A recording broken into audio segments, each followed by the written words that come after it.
नमस्कार दोस्तों, creative math 100 में आपका स्वागत है। आज हम सीखेंगे क्लास 9th मैथमेटिक्स का चैप्टर 1.4। इससे पुराने जो भी चैप्टर थे हमारे 1.1, 2, 3 उनको हमने कर लिया है। तो अभी अब इस नेक्स्ट चैप्टर पे चलते हैं, जिसमें कि पहला क्वेश्चन है और पूछा गया है कि बताइए नीचे दी गई संख्याओं में कौन कौन परिमेय हैं और कौन कौन अपरिमेय हैं। तो ये हमने पहले ही सीख लिया था कि कौन सी संख्याएं परिमेय होती हैं, कौन सी अपरिमेय। एक बार दोहरा लेते हैं कि परिमेय संख्याएं वे संख्याएं होती हैं जिन संख्याओं को हम P/Q के रूप में लिख सकते हैं, और जिन संख्याओं को P/Q के रूप में नहीं लिख सकते वो हमारी अपरिमेय संख्याएं कहलाती हैं। तो इन चीज़ों को दोहराते हुए हम पहले पार्ट पर चलते हैं, जिसमें हमें संख्या दी गई है 2 - √5। इस संख्या को बताना है कि ये परिमेय है या अपरिमेय। तो यहाँ पर हम देख रहे हैं कि जो हमारी 2 है ये तो परिमेय है, लेकिन जो √5 है वो अपरिमेय संख्या है। तो हमने क्या पढ़ा है कि अगर किसी परिमेय संख्या के साथ में कोई भी अपरिमेय संख्या जुड़ जाए, घट जाए, गुणा हो जाए, भाग हो जाए, कुछ भी हो जाए, तो वो उस परिमेय को भी अपरिमेय बना देती है। तो ये जो संपूर्ण संख्या है 2 - √5, ये कैसी संख्या होगी? अपरिमेय संख्या।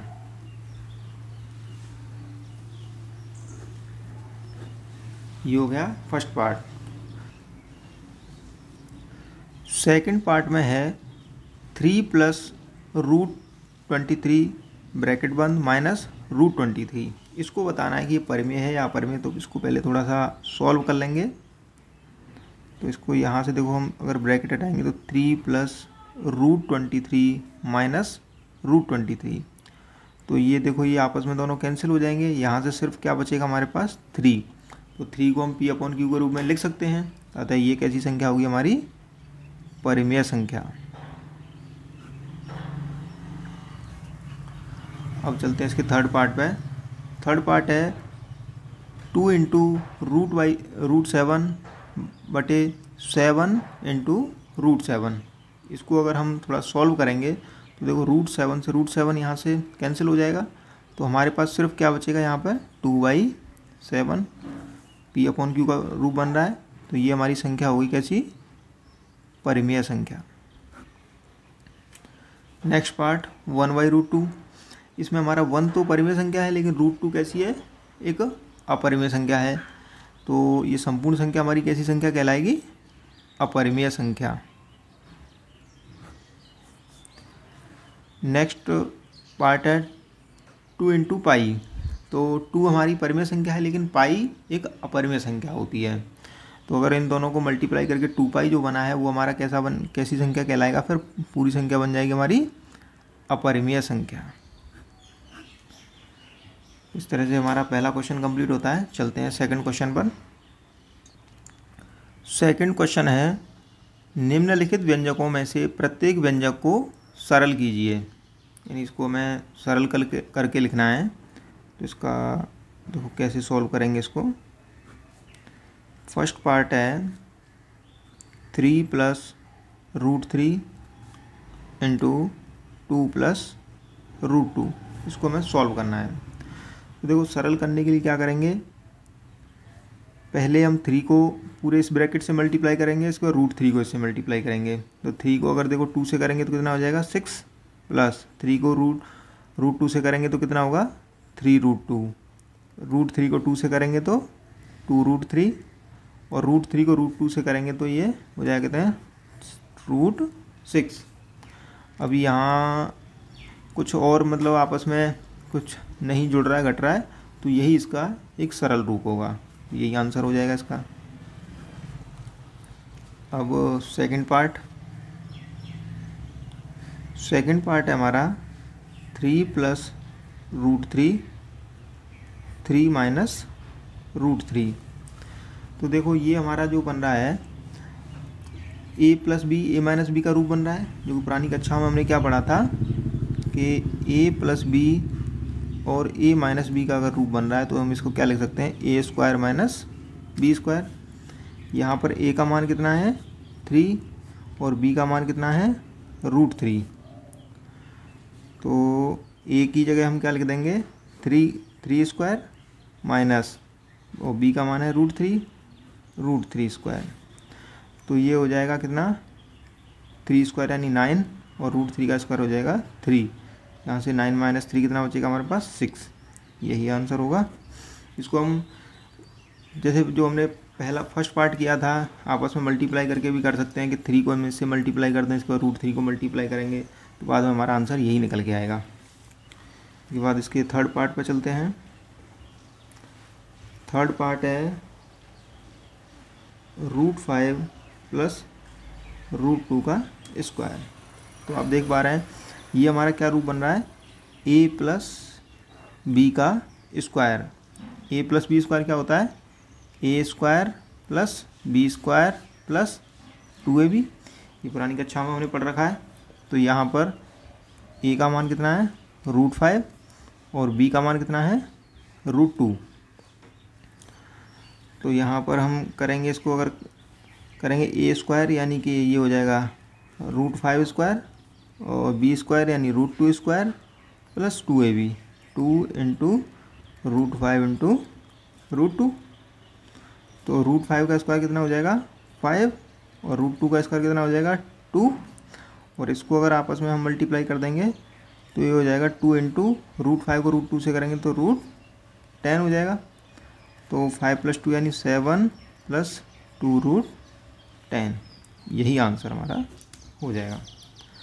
अब इसके फोर्थ पार्ट पर चलते हैं। फोर्थ पार्ट में क्या मिला है,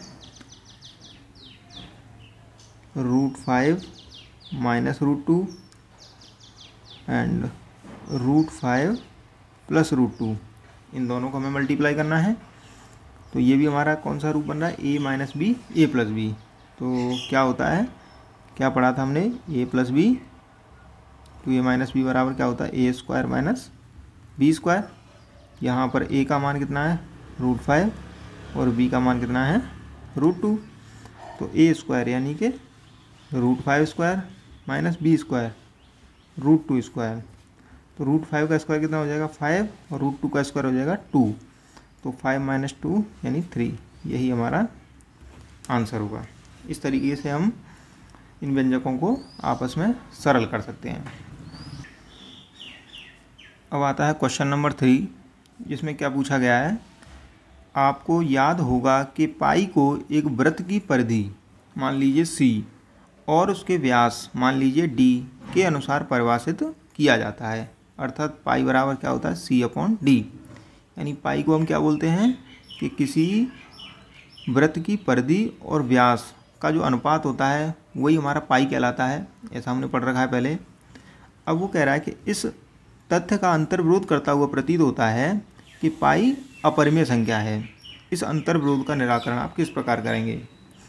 तो उस सवाल में क्या पूछा गया है, इसका कहना है कि पाई को हम वृत्त की परिधि और उसका व्यास का अनुपात कहते हैं, क्योंकि जो वृत्त की परिधि निकल के आएगी वो एक परिमेय संख्या होगी और जो उसका व्यास निकल के आएगा वो भी एक परिमेय संख्या होगी। तो दो परिमेय संख्याओं का अनुपात भी तो एक परिमेय संख्या होना चाहिए, लेकिन हम कहते हैं कि पाई एक अपरिमेय संख्या है। तो हम इस बात को किस प्रकार सत्य ठहराएंगे, यही पूछा गया है। तो देखो, हमें क्या पता है कि पाई यानी कि परिधि क्या होती है, परिधि 2πr होती है। तो यहाँ से अब सवाल में हमें बोला गया है कि परिधि है हमारी c और इसको हम 2πr को क्या लिख सकते हैं, पाई इंटू 2r लिख दें। और 2r किस लिए लिखा कि 2r हमारा क्या रहता है, व्यास रहता है। तो व्यास कितना दिया हुआ हमारा d, तो c को हम यानी कि जो परिधि है c बराबर लिख सकते हैं पाई इंटू d। तो यहाँ से अगर पाई का मान निकालें c/d, यानी ये होगी वृत्त की परिधि और ये उसका व्यास हो गया। इसका अनुपात ही हमारा पाई कहलाता है। अब देखें, जो हम वृत्त की परिधि या उसके व्यास को मापेंगे तो जो मान निकल के आएगा उसका एक निकटतम मान होगा। यानी कि जो भी हम मापेंगे उसमें कुछ न कुछ त्रुटि अवश्य होगी, चाहे वो एक बहुत ही न्यूनतम संख्या की त्रुटि हो, लेकिन त्रुटि अवश्य होगी। क्योंकि पैमानों में भी त्रुटि होती है, मापने में भी थोड़ी बहुत त्रुटि हो जाती है। तो अगर जो त्रुटि की वजह से ही हम कहते हैं कि जो वृत्त की परिधि और व्यास का अनुपात यानी जो पाई निकल के आ रहा है हमारा, वो एक अपरिमेय संख्या है। तो हम यहाँ नीचे ऐसे लिख सकते हैं इस कथन के लिए कि वृत्त की परिधि अथवा व्यास की लंबाई को मापने पर हम उसका निकटतम परिमेय मान ही प्राप्त कर पाते हैं, यानी उसका एग्जैक्ट मान नहीं प्राप्त कर सकते। अतः हम कह सकते हैं कि इस तथ्य का कोई अंतर्विरोध नहीं है कि पाई एक अपरिमेय संख्या है ना। यानी कि अतः हम कह सकते हैं हमारी पाई एक अपरिमेय संख्या है, क्योंकि जो उसका मान निकल के आ रहा है, जो उसके व्यास का और परिधि का, वो एक निकटतम मान है, एग्जैक्ट मान नहीं है। क्वेश्चन नंबर 4 इस चैप्टर का सबसे इंटरेस्टिंग क्वेश्चन है, संख्या रेखा पर रूट 9.3 को परिभाषित कीजिए। यानी हमें संख्या रेखा पर जिस प्रकार हम संख्याओं को प्रदर्शित करते हैं उसमें हमें रूट 9.3 को बताना है कि रूट 9.3 की हमारी जो पोजीशन है वो यहाँ होगी इस तरह से। तो हम इसके लिए क्या करेंगे, सबसे पहले एक संख्या रेखा बनाएंगे। तो हमने इस तरह से सबसे पहले एक संख्या रेखा बनाई और इस संख्या रेखा की जो लंबाई है वो है हमारी 9.3 इकाई। यानी कि जो माना ये हमारा ए बिंदु है, ये हमारा बी बिंदु है। तो इस संख्या रेखा की जो हमने लंबाई है वो हमारी कितनी है, 9.3 इकाई हमने इस संख्या रेखा की, चाहे जैसे हमारे अपने पैमाने के हिसाब से हमने ले ली। अब क्या करेंगे, बी बिंदु से 1 इकाई की दूरी पर हम एक अन्य बिंदु लेंगे। बी बिंदु से मान लिया यहाँ पर 1 इकाई की दूरी बन रही है हमारी, इस तरह से ये हमारा सी बिंदु मिल जाएगा। तो यहाँ से हमने 1 इकाई की दूरी पर एक अन्य बिंदु ले लिया। यानी जो भी हम प्रक्रिया दोहरा रहे हैं ये सभी किसी भी आप ऐसी संख्या रेखा को जिसका कि आपको किसी भी संख्या को जिसका कि आपको मान एग्जैक्ट नहीं पता है उसको किस प्रकार प्रदर्शित करते हैं, ये उसके लिए है। आपको क्या करना है, जो भी संख्या रेखा, जो भी जैसे हमें पूछा गया रूट 9.3, तो हमें क्या करना है, पहले 9.3 इकाई का एक संख्या रेखा बनानी है, उससे 1 इकाई की दूरी पर हमें एक अन्य बिंदु सी बिंदु लेना है। उसके बाद हमें ए और सी का मध्य बिंदु लेना है। यानी ए और सी का मध्य बिंदु मान लिया, यहाँ पर हमारा एक ओ बिंदु है, ये क्या हो गया हमारा ए और सी का मध्य बिंदु। अब ओ को केंद्र मानकर एक अर्धवृत्त बनाएंगे। ओ को केंद्र मानकर इस तरह से हमने एक अर्धवृत्त बनाया। इसको हम प्रकार से भी बना सकते हैं। तो हमने इस तरह से एक अर्धवृत्त बना दिया।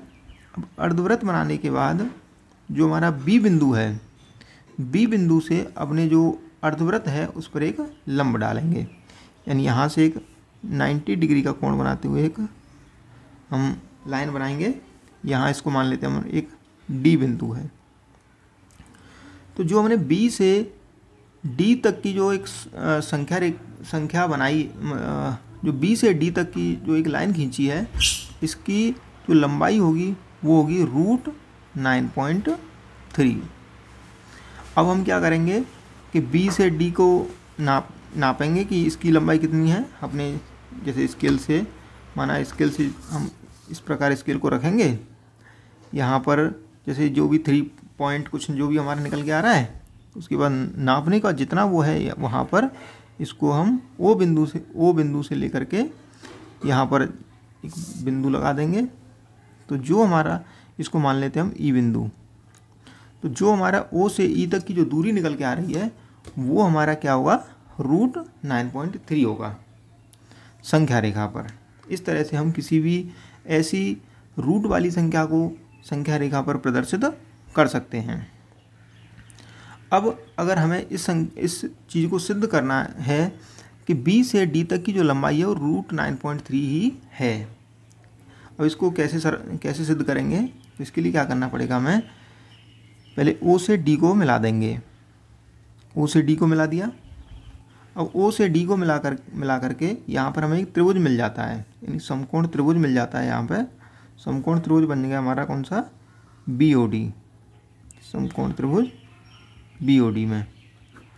अब अगर हमें हमारा समकोण त्रिभुज है तो वहाँ पर हम पाइथागोरस प्रमेय लगा सकते हैं। पाइथागोरस प्रमेय हमने क्या पढ़ रखी है, कर्ण स्क्वायर बराबर होता है आधार स्क्वायर प्लस लंब स्क्वायर। यानी कि अगर किन्हीं दो भुजाओं की अगर लंबाई हमें पता लग जाए तो तीसरी भुजा की जो लंबाई है हम पाइथागोरस प्रमेय की सहायता से निकाल सकते हैं। यहाँ पर हम प्रयास करते हैं दो भुजाओं की लंबाई निकालने की। तो पहले इसका देखते हैं OB की लंबाई क्या होगी। देखो ए से बी तक की दूरी कितनी है 9.3 इकाई और बी से सी तक की दूरी कितनी है 1 इकाई, यानी टोटल ए से सी तक की दूरी है हमारी 10.3 इकाई ए सी की लंबाई।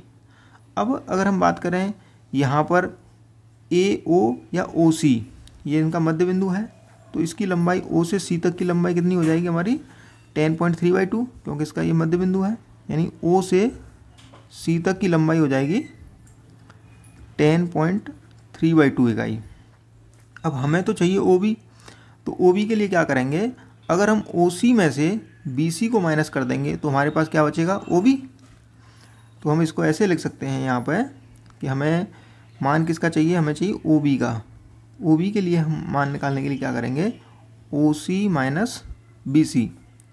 तो ओ सी कितना है हमारा 10.3/2 और बी सी कितना हमारा 1 इकाई। तो इसके लिए हम इसको सरल करेंगे तो ये हो जाएगा 2, ये 10.3 ही रहेगा, माइनस यहाँ पर 2 हो जाएगा, तो ये कितना बचेगा 8.3/2 इकाई। यानी जो हमारा ओ बी है, ओ बी की लंबाई कितनी आ जाएगी 8.3/2। तो इस तरह से हमें ओ बी मिल गया, यानी कि हमें मिल गई 1 वजह। अब हम बात करेंगे ओ डी की। तो देखो ओ डी क्या है, जो हमने अर्धवृत्त बनाया है उसका जो उसकी त्रिज्या है, वो जितनी त्रिज्या की लंबाई होगी वही हमारी ओ डी की लंबाई होगी। तो त्रिज्या क्या है, यानी ए से ओ तक की दूरी भी हमारी ओ डी के बराबर होगी। तो ए से ओ तक कितना है हमारा, यानी ये पूरा था हमारा कितना 10.3, तो ये हमारा जैसे ओ सी निकल के आया था 10.3/2, तो यानी ये इसकी त्रिज्या है, तो 10.3/2। तो ओ डी भी हमारा कितना हो जाएगा 10.3/2 इकाई, यानी कि यहाँ से हमें ओ डी भी मिल गया 10.3/2। अब देखते हैं कि इसमें कर्ण लंब आधार कौन से हैं। तो यहाँ पर ये हमारा समकोण त्रिभुज है। समकोण त्रिभुज के सामने वाली भुजा को क्या कहते हैं हम, कर्ण। तो ये हो जाएगा कर्ण। कर्ण का मान कितना होगा 10.3/2। और जो हमारे यहाँ पर जैसे कोण है, तो इस कोण के सामने वाली भुजा क्या होती है हमारी, लंब। तो ये लंब है √9.3 जो हमने बताया है, जिसको कि हमें सिद्ध करना है कि इसकी लंबाई √9.3 है। और जो हमारी शेष भुजा बचती है वो क्या होती है, आधार। तो ये क्या हो जाएगा इसका आधार। अभी हमें निकालना है, इसको पाइथागोरस प्रमेय में लगाएंगे। तो पाइथागोरस हमें क्या चाहिए, लंब चाहिए। तो लंब स्क्वायर बराबर हो जाएगा कर्ण स्क्वायर माइनस आधार स्क्वायर। तो देखो कर्ण का मान कितना हमारा निकल के आया है 10.3/2 का स्क्वायर हो जाएगा, माइनस आधार कितना हमारा निकल के आया है, आधार हमारा यानी ओ बी कितना निकाला था हमने यहाँ पर 8.3/2, ये हो जाएगा 8.3/2 का स्क्वायर। तो इसको हम सॉल्व करेंगे तो देखो ये हमारा ए स्क्वायर माइनस बी स्क्वायर का रूप बन रहा है। तो चूँकि हमें पता है कि ए स्क्वायर माइनस बी स्क्वायर क्या रहता है, ए प्लस बी इंटू ए माइनस बी। तो ए प्लस बी कितना हो जाएगा 10.3/2 प्लस बी का मान है 8.3/2, और ये इधर हो जाएगा 10.3/2 माइनस बी का मान हो जाएगा 8.3/2। अब यहाँ से इसको हम ऐड करेंगे तो ये 2 ये नीचे, तो 10.3 और 8.3, ये 10.3 प्लस 8.3 इंटू यहाँ से अगर देखें हम 2, तो इसको हम ऐसे लिख देंगे 10.3 माइनस 8.3, बस फिर इनको सरल करना है हमें। तो 10.3 8.3 कितने हो जाएंगे, ये हो जाएगा हमारा 18.6/2 इंटू, और ये हो जाएगा 10.3 माइनस 8.3 कितना हो जाएगा 2 बचेगा यहाँ से 2/2, यहाँ से इससे ये कैंसिल हो जाएगा। तो अगर इसको हम करेंगे तो ये हो जाएगा 9.3, यानी जो हमारा लंब स्क्वायर है, लंब स्क्वायर है, लंब यानी बी डी। तो लंब का अगर मान निकालेंगे तो ये इधर आ जाएगा √9.3, यानी लंब हमारा क्या था, बी डी था। तो बी डी का मान हमारा कितना निकल के आएगा √9.3। यही हमने कहा था कि जो हमारा ये बिंदु जो है हमारा, इसकी जो लंबाई है वो √9.3 होगी। इस तरह से हम इस कथन को सरल कर सकते हैं। और बता सकते हैं कि किसी संख्या रेखा पर इस तरह से रूट वाली संख्या को किस प्रकार प्रदर्शित करेंगे। चैप्टर का आखिरी क्वेश्चन, निम्नलिखित के हरों का परिमेयकरण कीजिए। यानी हमें कुछ संख्याएं दी गई हैं तो उसमें इनके हरों का परिमेयकरण करना है, यानी हर को हमें एक परिमेय संख्या का रूप देना है। तो इसको देखो कैसे सॉल्व करेंगे। जैसे फर्स्ट पार्ट है 1/√7, तो इसका देखो हर को हमें अगर परिमेय बनाना है तो √7 से अगर इसमें मल्टीप्लाई कर दें हर में तो 7 हो जाएगा। तो इसको हमें क्या करना पड़ेगा, हमें ऊपर और नीचे दोनों तरफ ही मल्टीप्लाई करना पड़ेगा। तो √7 × √7, √7 को 1 से करेंगे तो √7 हो जाएगा, और √7 को √7 से करेंगे तो 7 हो जाएगा। इस तरह से हमने क्या किया, यहाँ पर देखो हर में हमारा एक परिमेय संख्या निकल के आ गई, तो ये इसका आंसर होगा। सेकंड पार्ट है 1/√7 - √6। तो इस तरह से अगर कोई आपको संख्या मिल रही है तो उसमें क्या करना है, हमें इसके विपरीत हमें संख्या का गुणा विपरीत संख्या से मल्टीप्लाई और डिवाइड करना है। जैसे √7 - √6 है तो इसको √7 + √6 अपॉन √7 + √6, इन दोनों से मतलब हम मल्टीप्लाई और डिवाइड करेंगे। उससे क्या होगा कि हमारा यहाँ पर √7 को 1 से करेंगे तो √7 + √6 बन जाएगा, और नीचे जो है हमारा a - b a + b का रूप बन जाएगा। तो a - b a + b क्या होता है, a² - b², यानी कि √7² हो जाएगा यहाँ पे, और यहाँ हो जाएगा √6²। इसको और सरल करेंगे तो ये कितना हो जाएगा, √7 + √6 अपॉन √7 यानी कि 7, √6 यानी कि 6। तो 7 - 6 करेंगे तो 1 आ जाएगा, तो यानी √7 + √6, ये इसका आंसर हो जाएगा। अब इसका थर्ड पार्ट है 1/√5 + √2। सेम जो अभी बताया था कि अगर इस तरह से हमें संख्या मिल रही तो इसका विपरीत संख्या से हमें मल्टीप्लाई डिवाइड करना है। √5 - √2, √5 - √2। तो ये क्या किया, √5 इससे करेंगे तो ये कितना हो जाएगा, √5 - √2 हो जाएगा, और नीचे a + b a - b यानी कि √5² - √2²। तो √5 - √2 तो ऐसे ही रहेगा, √5 - √2, और √5 का स्क्वायर कितना हो जाएगा 5, और √2 का स्क्वायर हो जाएगा 2। इसको आगे करेंगे तो ये हो जाएगा हमारा √5 - √2, 5 - 2 करेंगे तो 3, यही आंसर हो जाएगा। नेक्स्ट और लास्ट पार्ट, फोर्थ पार्ट में पूछा गया है 1/√7/2। तो इसके लिए भी सेम जो अभी तरीका बताया था कि इसके विपरीत संख्या से मल्टीप्लाई डिवाइड करेंगे। तो √7 + 2 अपॉन √7 + 2, 1 में करेंगे तो √7 + 2 हो जाएगा।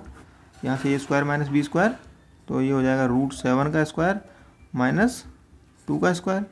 तो √7 + 2 अपॉन यानी √7 का स्क्वायर हो जाएगा 7, और 2 का स्क्वायर हो जाएगा 4।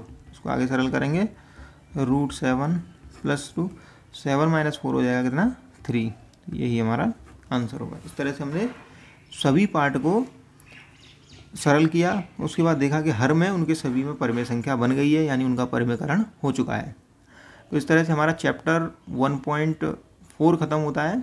इसके बाद हम नेक्स्ट चैप्टर में चैप्टर नंबर 1.5 को पढ़ेंगे, और सीरियली हम जो है पूरे अपने 9th क्लास के मैथमेटिक्स को एक ही प्लेलिस्ट में पूरा ख़त्म करेंगे। मिलते हैं दोस्तों नेक्स्ट वीडियो में, तब तक जय हिंद जय भारत।